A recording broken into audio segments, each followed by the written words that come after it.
Good afternoon, brothers and sisters. Good afternoon, citizens of the Republic of the Gambia, and to all concerned parties in respect of the existence of the Gambia, particularly within the geopolitical arena. This is your brother, Essa Bokarr C, back again on the airwaves today. And on today's program, our theme or topic is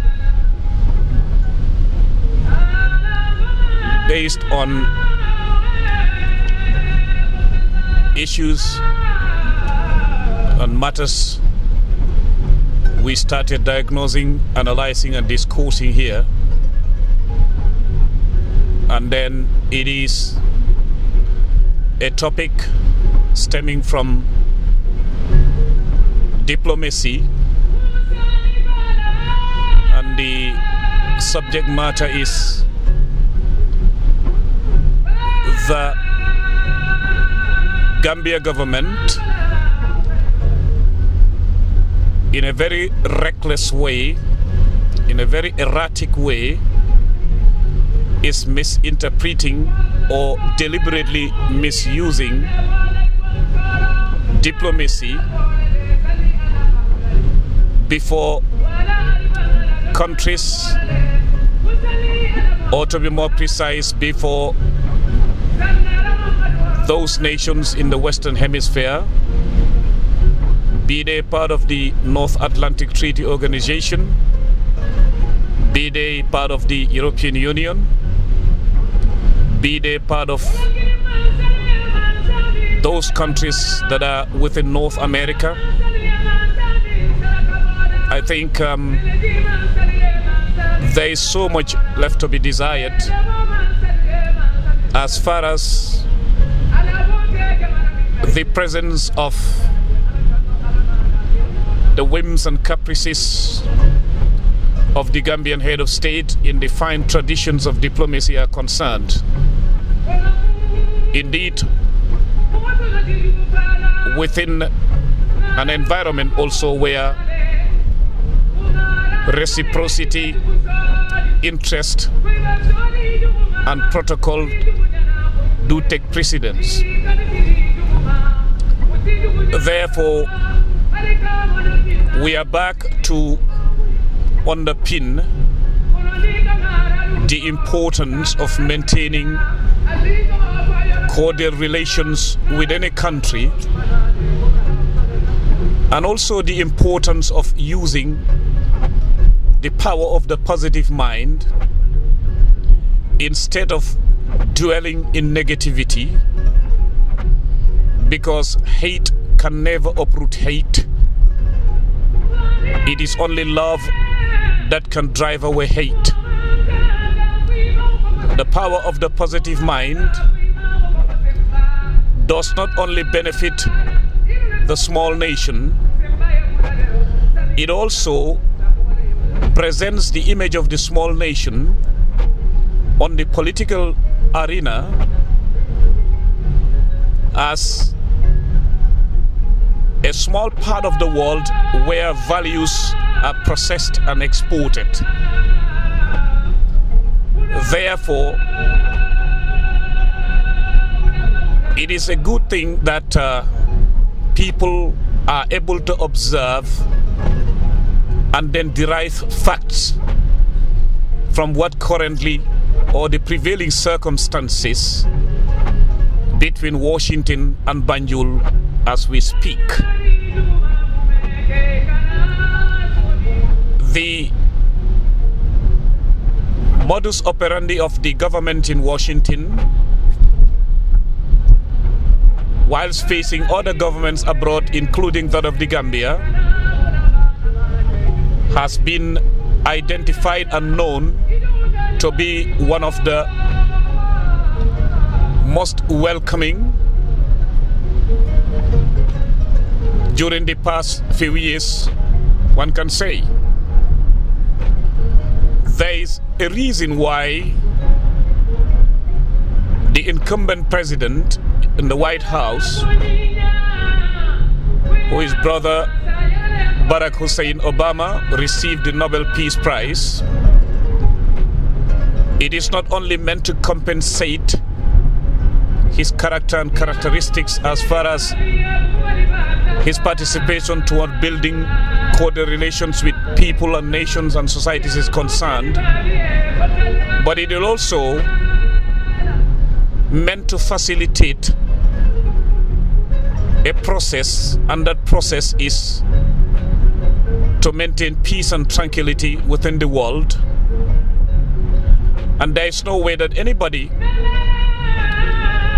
in his senses who is not mentally imbalanced would say, who cares about the United States of America in the world? I once spoke to a friend of mine and then brought this point before him, and he nodded his head. He said, I agree with you. I said, brother, even if you don't like the United States of America, don't you ever pray for it to sink. Because if it sinks, I'm not saying that the world will never recover from that, but I tend to believe that it will be an everlasting dent or an everlasting hole that we can never bury, therefore meaning the world at large will suffer when it happens. This is not about politics, this is not about a sense of belonging. This is about a scientific fact. You have to observe and derive facts, then satisfy what science is expecting from you. Now, when we think about the diplomacy that Washington is applying in the case of the Gambia,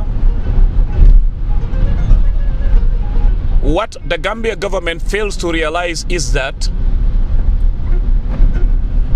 this has pushed Washington's image, regardless of the size of the Gambia and its insignificance as far as economics is concerned, of course, in the World Trade Organization and other organs.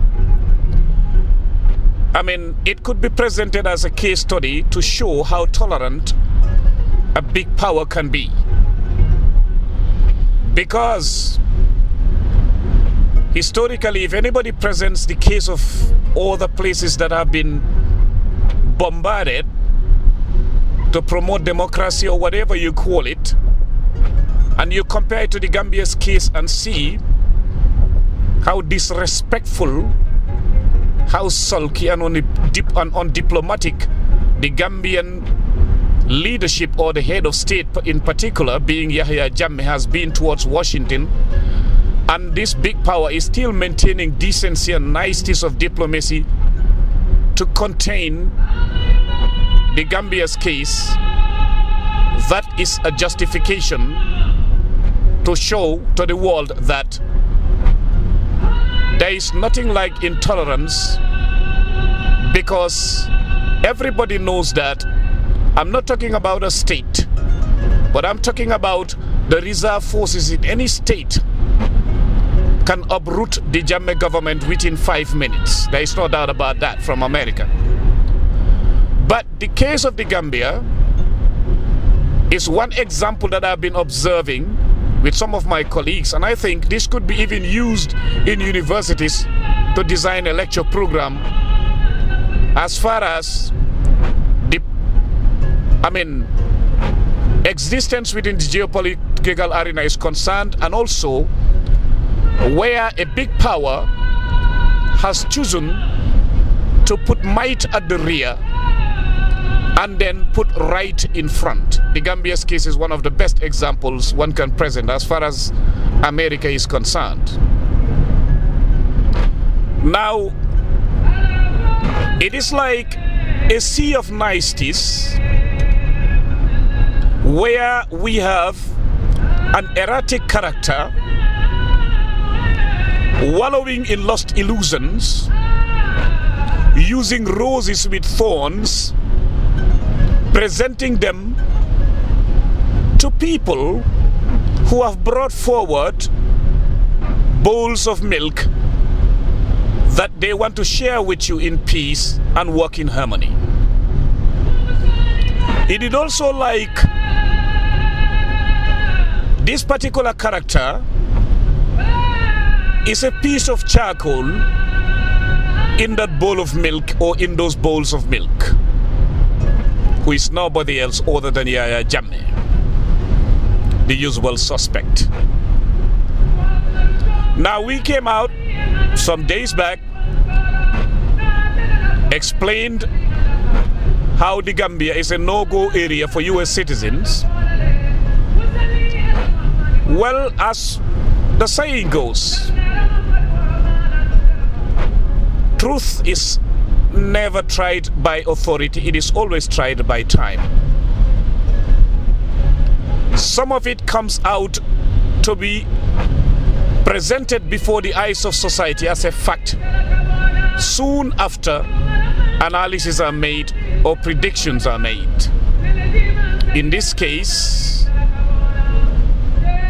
72 hours or before the end of 72 hours, when I came on Hello Gambia analyzing the reasons why I'm convinced beyond all reasonable doubts that the Gambia is a no-go area for US citizens, there is one side of the whole picture which is emerging, and then the rest of it will of course be seen on the horizon sooner than we expected. Haven't we observed and realized, and haven't we witnessed a press release from the Embassy of the United States of America warning US citizens within the entire territory of the Gambia or any neighboring country to avoid attending political rallies that are scheduled to be held this weekend and beyond, to be more precise, in the buffer zone and all that. Now,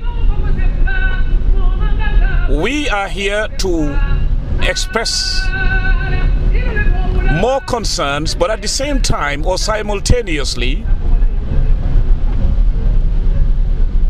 I mean, being appreciative of the move taken by the US government as far as dealing with the erratic system in Banjul is concerned. There is no doubt in my mind that diplomacy is weeping, and it will continue weeping as long as YAHYA JAMMEH stays in power. Now, you have seen the latest. We have also seen the envoy from the US government, the head of the West Africa unit, Steve, who went to Gambia, and of course not only specifically to the Gambia, but to other countries under his jurisdiction, to maintain cordial relations, of course, with the societies, countries, and of course leaderships in that area.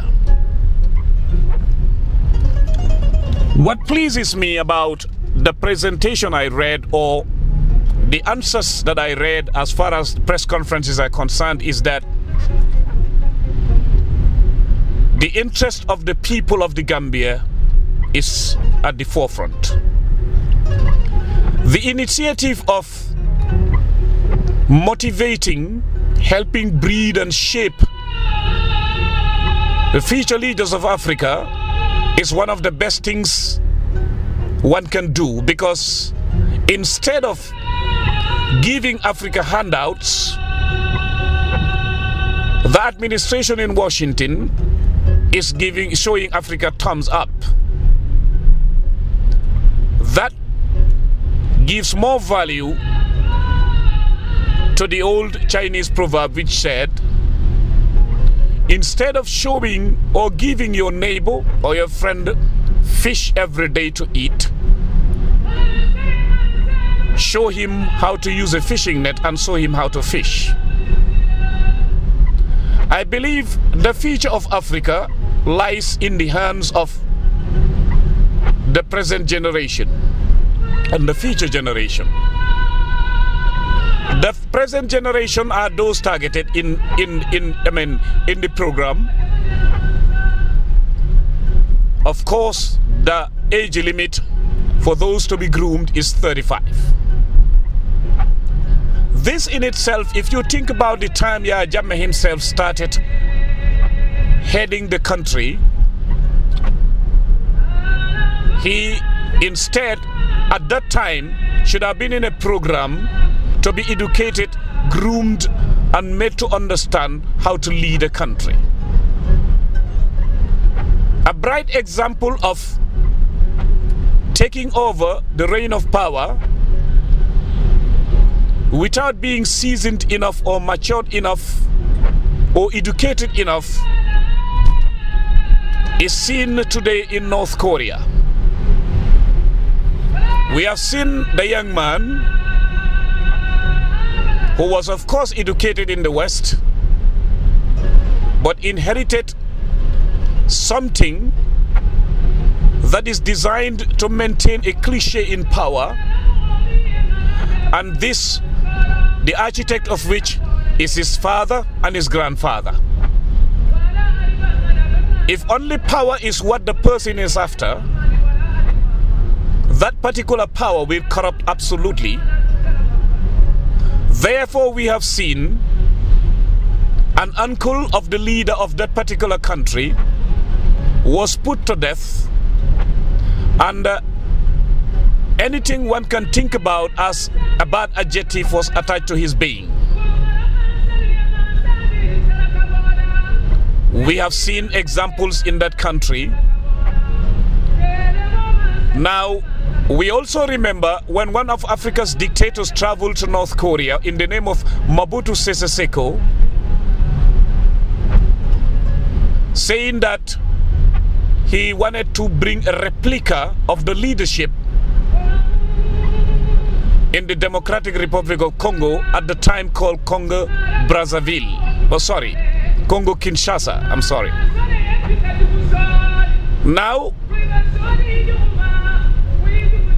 importing into a society where things that you saw and copied are only meant to maintain you in power will never last.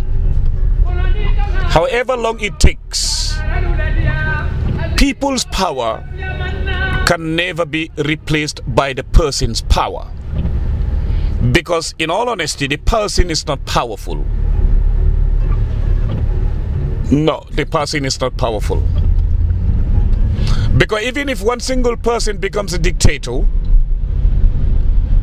there is a cliche, or there is a cartel, or there is a group that maintains him in power or her in power. So the Gambian people have realized the efforts of Washington as far as maintaining cordial relations with the Gambia government and its people are concerned. But we the people have good relations with Washington. We the people understand the frustration of Washington in the Gambia.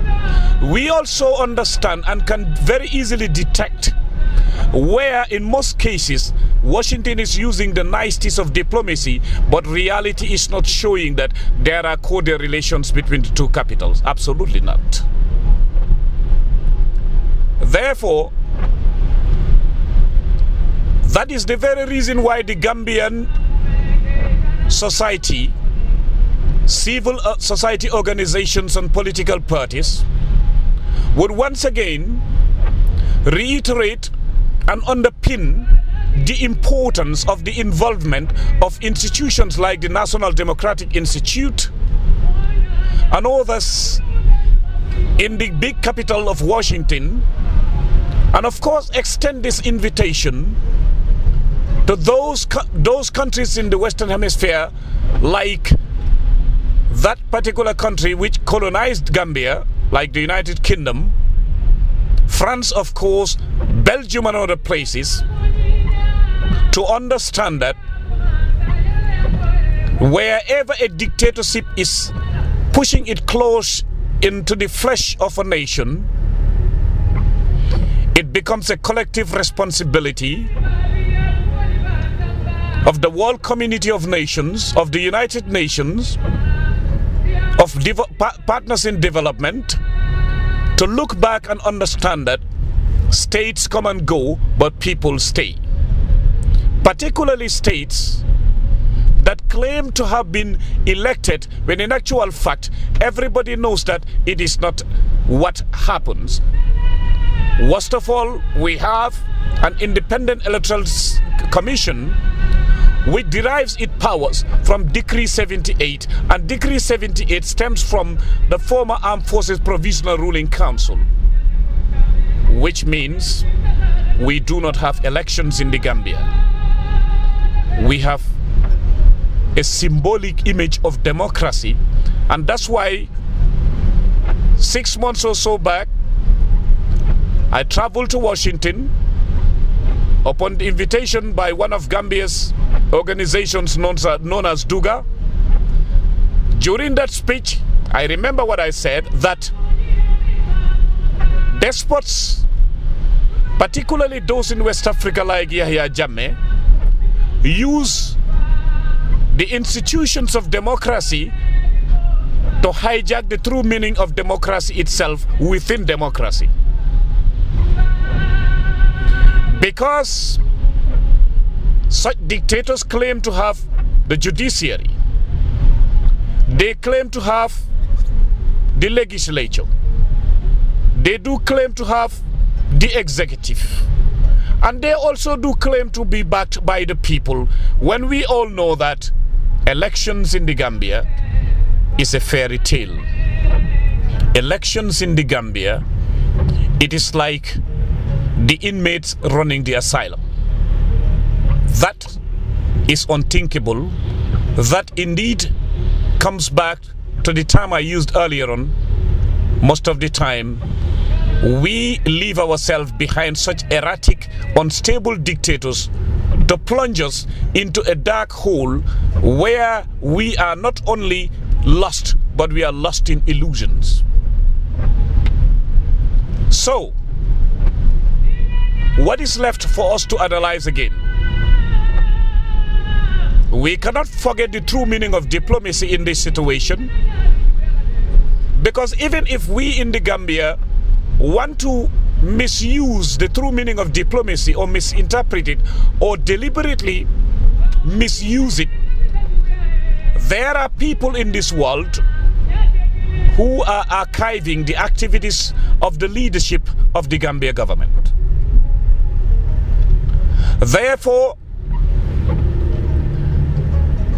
the proverb comes back to revisit its meaning. What is the proverb? History repeats itself. We should avoid for history to repeat itself, where we will be sinking in the sea of regrets. Instead, whenever history repeats itself or wants to repeat itself for the bad reason, we must be ready to lean on this proverb that was, of course, injected into public opinion years back by not only a person who was elected, but a person who was participating in capacity building and helping enhance the lives of people in France. One of France's great thinkers said, "L'esprit préparé favorise le hasard." I like quoting that. I like quoting Galileo or any other scientist who said it. The truth is never tried by authority, it's always tried by time. Because such proverbs, even if you repeat them every day in your speech, they match the true meaning of humanity and existence. Therefore, we will also come back to remind the Gambia government that Once upon a time, that very son of Hussein Obama, who came here and had that son called Barack Hussein Obama, went to Ghana and then shared a view with us Africans. This is a view that my mind has captured, and it will ever remain in it. But before we say what he said or repeat what he said, well, we must be reminded that, like the old saying, charity begins at home. Who else could have told us this? Who is more qualified to tell Africans this than Barack Hussein Obama? Nobody. Particularly being the son of a Kenyan who grew up, who enjoyed freedom in America, who was educated here, and because of the very freedom that he was born in and found himself within, propelled him to lead a country where black men were slaves and black women were slaves not less than 200 years ago. That in itself is an answer to Africa to make us know that what Barack said in Ghana is what I'll bring back today. Africa does not need strong men. Africa needs strong institutions. Absolutely, Brother Barack. And then what we will add to that is that we are praying that before those strong institutions come into existence, they will be borrowing their pillars or roots into strong constitutions. The strength of a constitution derives its meaning from respecting the rule of law. Laws become pictures or images where they are designed or drafted but not obeyed. We don't want laws that are pictures or images. We don't want laws that are meant to decorate, and we don't want laws that are meant to segregate the powerful from the weak, the voiceless from the one who speaks with force and threat, from the one who comes to rule them by force. We want the laws to be supreme. We want them to be there for every Tom, Dick and Harry, for every Kumba, Demba and Pate, for every John, for every Kufo, for every Olatunde or anybody, for every Hussein, for every Khadir, from North Africa to the central part of Africa, from central part of Africa to the southern part, back to West Africa. We want those laws for Africa. Now, we have also heard dictatorial regimes and despots and dictators speaking on behalf of the people, insulting governments in the West, particularly YAHYA JAMMEH of this generation, because there is no African leader or there is no leader in any part of the world today who provokes the West more than he does, and his provocations are not meant to serve the nation of the Gambia. It is meant to conserve himself in power, and he is scared of the fact that people can speak freely in the West, but if they ever speak freely in Gambia, he will not spend the night there as a president. That is where the root cause is from. Therefore, let us remind ourselves this: the Gambia is losing and has been losing for 19 years, and we have now started to feel the pain. Just like one comedian in United States of America once said, he said, all the time when I listen to people speak on these televisions, I hear some people are losing when it comes to war. He said, but somebody must be winning, because if there is, wherever there are losses, there are people who win. Who is winning? Now, who is losing? Gambian people are losing. Who is winning? Well, you may as well distribute this answer amongst us, and each one of us will come forward with an answer. But I tend to believe that the Gambia, although it may sound unusual as an answer, but the Gambia is the one losing and winning at the same time. We are losing the momentum, but time is archiving these facts, and that very time is going to compensate the Gambia by cutting its losses short. Therefore, when the losses are cut short, means we have won. But how are we going to make sure that we win by cutting our losses short? Is that the Gambian society is so decent, therefore shouldn't accept to be associated with Yahya Jammeh's ways, with the way he speaks, with the way he acts. He is the one who does it on his own, but that doesn't represent the Gambia. That is the case we want to present to Washington, D.C., a case we want to present to Pretoria, South Africa, a case we want to present to Paris, France, a case we want to present to London, and a case we want to present to Beijing, China, a case we want to present to everywhere in the world, to Delhi, India, and anywhere else where we are expected to participate as a country of laws, as a country of decent people and a decent society. This is the very case we want to present to Brazil, we want to present to Canada, we want to present to Tokyo, Japan, and anywhere else.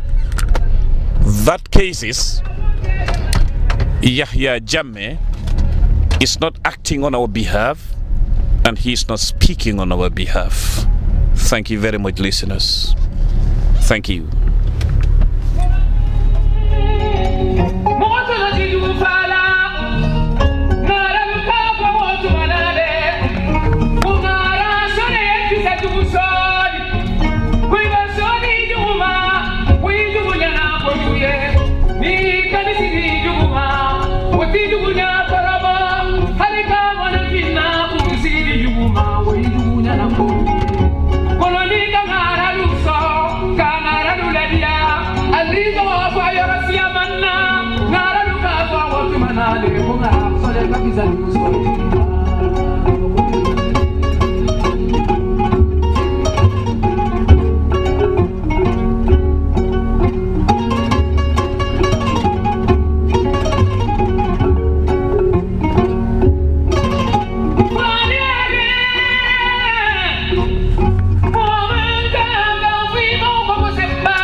Semba ya mulano, sani ya mulano,